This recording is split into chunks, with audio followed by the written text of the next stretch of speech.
Suresh Rathi securities की तरफ से आज शुक्रवार 18 अक्टूबर के दिन आप सभी का स्वागत है। दिन का बड़ा सवाल, क्या निफ्टी किसी भी इंट्राडे पैनिक पर वापस आ सकता है? हमें संदेह है कि इस बार दो नकारात्मक उत्प्रेरकों की पृष्ठभूमि में बाजारों के लिए तेजी से ऊपर चढ़ना मुश्किल होगा। 1. कॉर्पोरेट इंडिया Q2 सितंबर की आय से कोई बड़ा सकारात्मक आश्चर्य होने की संभावना नहीं है। 2. निफ्टी को 3 दिनों तक लगातार उतार चढ़ाव का सामना करना पड़ा, जिसमें बाजार के ऑल टाइम हाई 26,277.35 से 24,694 के निचले स्तर पर आना शामिल है, जिसमें टेक्निकल स्थितियां निफ्टी के चार्ट पर H&S पैटर्न का संकेत दे रही हैं। चर्चित स्टॉक, दूसरी तिमाही के कॉर्पोरेट इंडिया के नतीजे धीरे धीरे आने वाले हैं। शुक्रवार 18 अक्टूबर ICICI general insurance, Jio finance, L&T financial, MRPL, Oberoi realty, Tata consumer, Zee entertainment. शनिवार 19 अक्टूबर HDFC bank, India mart, Kotak bank, MCX, PC jeweller, RBL bank, tech Mahindra. 1. Wipro limited ने एक बोनस शेयर जारी करने की घोषणा की और वित्त वर्ष 25 की दूसरी तिमाही में 21% की वृद्धि के साथ 3,209 करोड़ रुपए का नेट प्रॉफिट दर्ज किया, जो विश्लेषकों की उम्मीदों से कहीं अधिक है।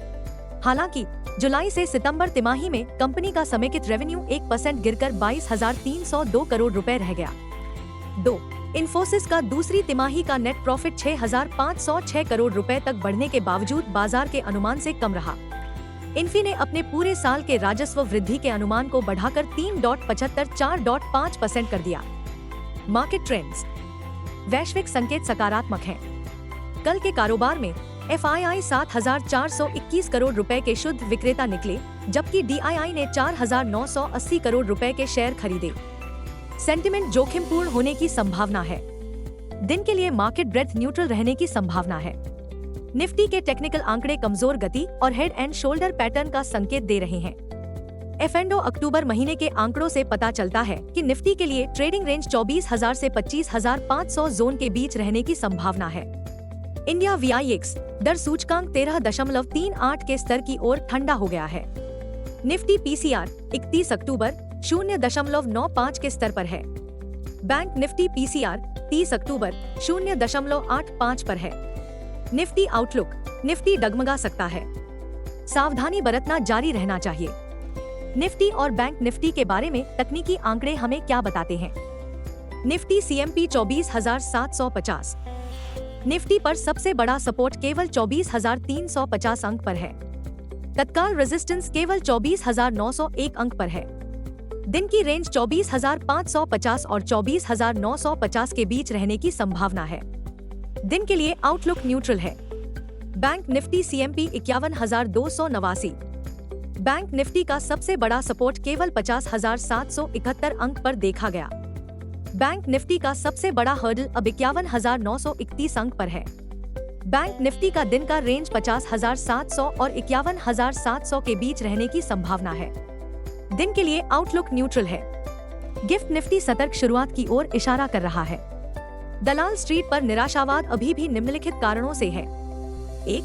FII की तीव्र बिकवाली। इस अक्टूबर महीने में FII ने भारतीय इक्विटी से 74,700 करोड़ रुपए से अधिक की सेलिंग की है। 2. कॉर्पोरेट इंडिया की दूसरी तिमाही की निराशाजनक आय। 3. मिडल ईस्ट संघर्ष को लेकर अनिश्चितता। 4. चीनी मांग को लेकर लगातार चिंता। 5. व्यापारी महाराष्ट्र विधानसभा चुनावों के लिए भी तैयार हैं, जो 20 नवंबर को एक ही चरण में होंगे। झारखंड में चुनाव 13 और 20 नवंबर को 2 चरणों में होंगे। दोनों राज्यों के लिए वोटों की गिनती 23 नवंबर को होगी। हालांकि हम 2 सकारात्मक पहलुओं पर नजर रखेंगे। एक उल्लासपूर्ण वॉल स्ट्रीट, जहां डॉव जोन्स और S&P 500 नए रिकॉर्ड ऊंचाई पर पहुंच रहे हैं, जबकि नैस्डैक जुलाई 2024 के बाद से अपने पहले रिकॉर्ड ऊंचाई के करीब पहुंच रहा है। 2. WTI क्रूड फ्यूचर्स $71 प्रति बैरल से नीचे गिर गया है, क्योंकि इजराइल ने कहा है कि वह ईरान के परमाणु और ऊर्जा स्थलों पर हमला नहीं करेगा। संक्षेप में, निफ्टी का मुख्य सपोर्ट 23,900 से 24,300 जोन पर देखा गया। निफ्टी का 200 DA 23,300 अंक पर